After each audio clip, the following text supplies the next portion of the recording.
everyone. I'm Danae. Welcome to Danae's Art Room. Today, I am going to do another in my Color Cube series. This is volume number 2. And today's palette is number 499. And it is a beautiful, cool, steely blue palette. Yeah, it's really nice. Really happy with it. I'm excited to give it a try and see what I can create. So for white, I've mixed some titanium white with some shading gray because the color on the card says that it's kind of a gray white. And for my next color, I have this Arctic blue. It's really nice. I mixed, again, this is a color that I mixed. It's blue and green with white, and just trying to find that turquoise, kind of a steely, I think it's called stone blue. And I think I got pretty close. My lighting is weird today, so I apologize for that. This is a teal, which I've also mixed. I've had that one for a long time. I think it's got some Payne's gray in it as well. And then the black, which I always mix. I start with the base of black. I add whatever color I want. It just makes it more vibrant. And I've got a collection of mark making tools to help me along my way. And my little stubby piece of Neo Color 2 crayon. So today I'm working in this mixed media book, which I bought at Hobby Lobby in the United States. It's Fabriano paper. It's 7 by 10 inches and 110 pounds. I have already taped off a little mini grid. So it's 2 rectangles. And I covered it with clear gesso, trying to seal the edges because I was being impatient. To really seal the edges, I would recommend like a gloss gel medium. And then you could also put gesso on top of that. And that really works 100% of the time. You'll see at the end that the clear gesso didn't quite give me the clean borders that I was hoping for, but it's okay because this is just for fun. It's just an art journal. I'm starting with that Stabilo. It's kind of like a colored pencil and it's water soluble. So this is just water on my brush and I'm spreading it around to create kind of a wash and to also wash out some of the lines. This Stabilo All pencil, I'm just saying that I'm kind of being inspired by the shapes that are in that color card inspiration. So the Stabilo All pencil will also move in the water. It's water soluble. So you can see that my lines, some are a little darker, some are a little lighter, depending on where the water hit. And I'm just kind of using, this is still my background, so I can make whatever shapes I want. This is the easy part of the creation process for me. And I'm just letting my pencil create those stacked sort of building shapes.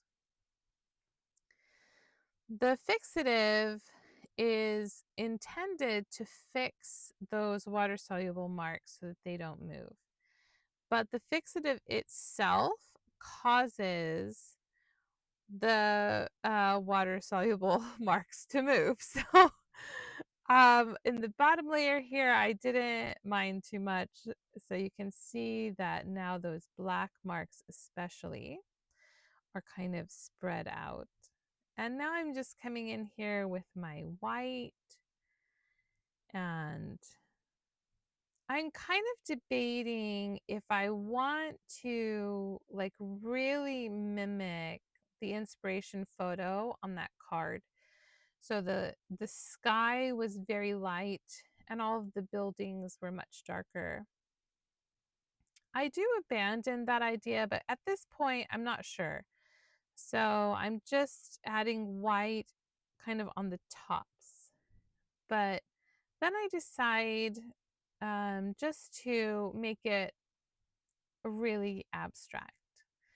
So here I'm coming in with some more black so that I've got a really dark color. Even though I have that black Stabilo All, it is now pushed further into the background. So I want to make sure I've got some nice black shapes. And as I'm watching this video now, this to me looks like people walking in a city, and I love it. I did not see that at the time that I painted this. And if I had seen it, then I think that would have informed a lot of my choices and it would have turned into a very different painting. So you'll see that I just paint right over them. For me, when I was making it, they were just marks that I put on the page. I didn't see anything representative in them at all. But going back now and looking at the video, I really like see the people, little abstract people walking in front of this background of a city, and I thought that was really, really cool.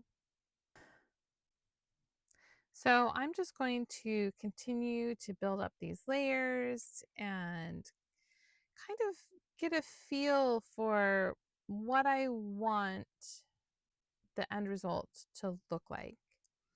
My favorite part of abstract painting is the beginning and even the messy middle, where the marks aren't so important because I know I'm going to layer and some of those marks are going to be saved and some of those marks are going to be covered, but it's a very freeing way of painting. And then as I get towards the end and I have to really make decisions about what is going to be the final layer, that's when I start to kind of stress out, I guess. I tense up. I'm not as free in my movements. I start to doubt myself a lot as I come closer to the end of a painting.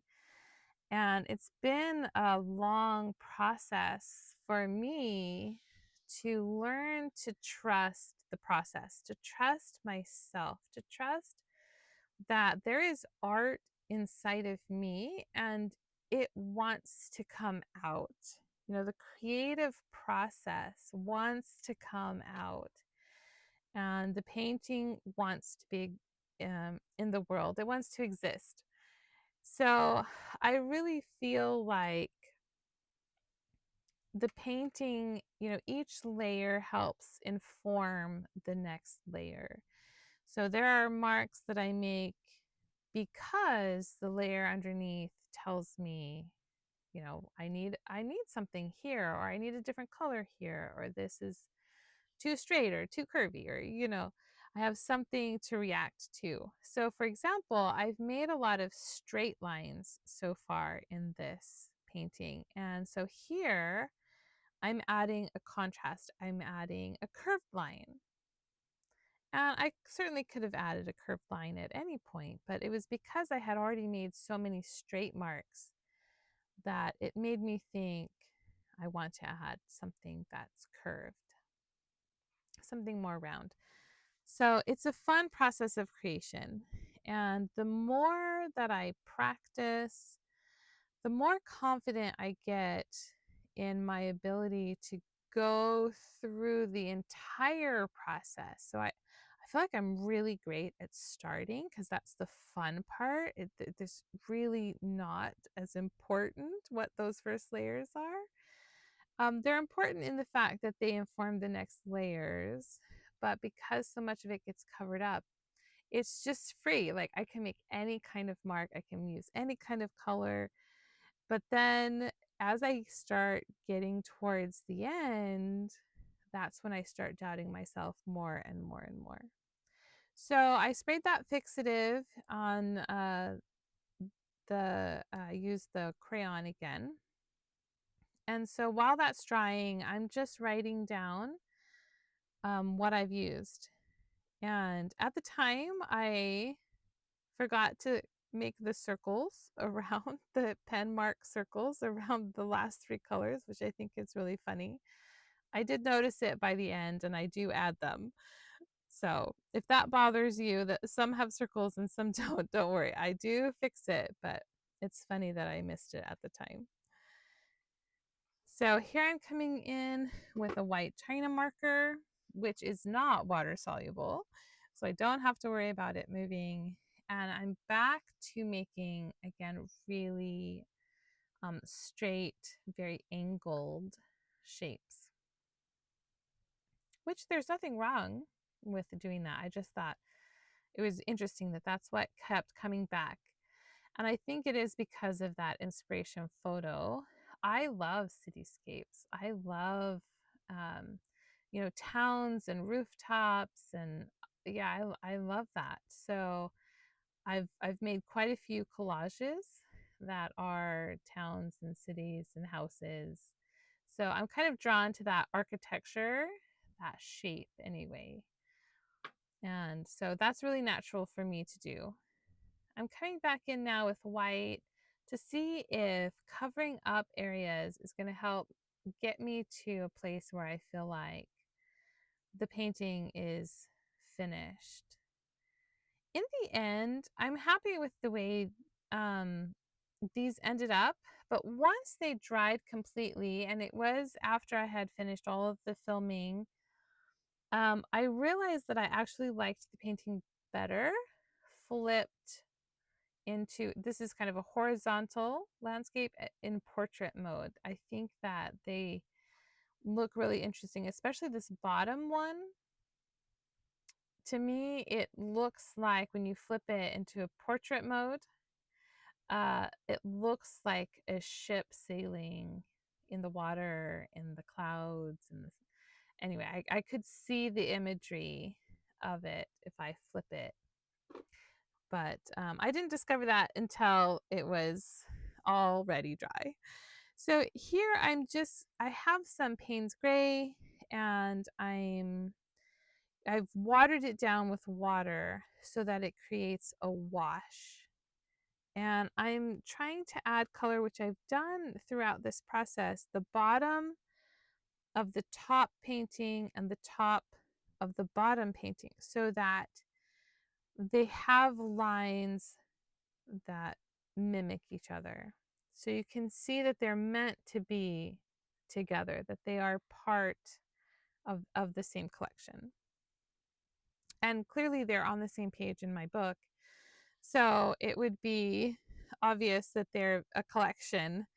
But if they, were taken out or separated, I wanted them to have that consistency of being in the same collection together. So I like to run the paint and the colors between the two to create some of that.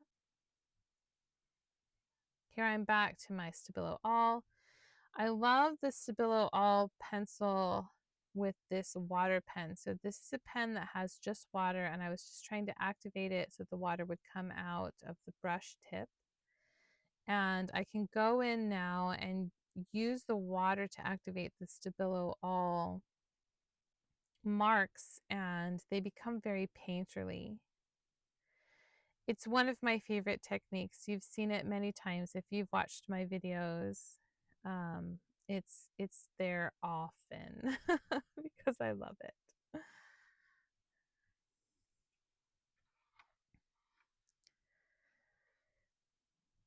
So I'm kind of debating about the white. Is there too much white? Is it too much contrast? Is it too stark? So in areas where the white is meeting those darker colors, I am trying to do a tiny bit of blending so that the lines aren't really harsh and it doesn't look like they're disjointed from each other.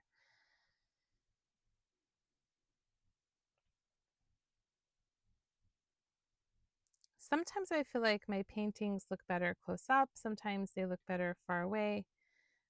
And this one, just watching it develop again, I feel like that white is really stark, and maybe I should have softened it a bit more. So this is nearly the end. I'm coming back in with that really pale teal,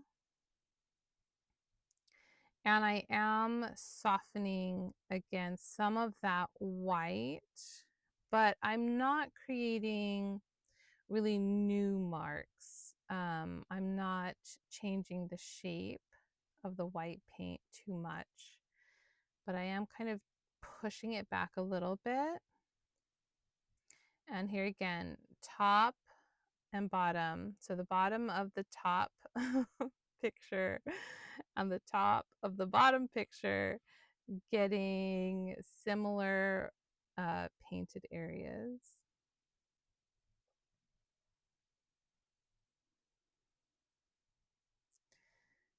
So just watching myself paint, I can tell that I'm coming to the end, that I feel like I'm coming to the end, because now I'm a lot more hesitant. I'm trying to kind of define the shapes one last time before I stop painting, so that I feel like there are very clear marks, very clear areas.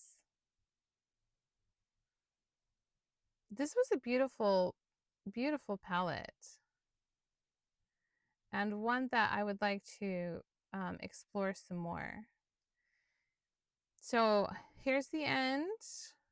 I'm pulling the tape off so we can see the beautiful edges.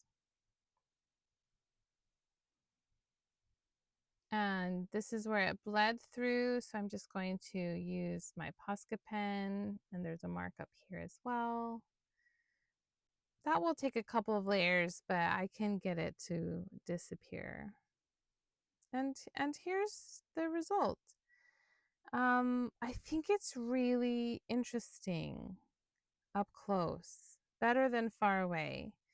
And if we turned it on its side, I think it's also really interesting. So thanks for joining me today. I'm glad you were here. I hope you enjoyed this painting. The fun's not over. Here is another video I would recommend for you. I would love it if you would subscribe and like and comment and all of the things, because it helps this channel grow. Bye.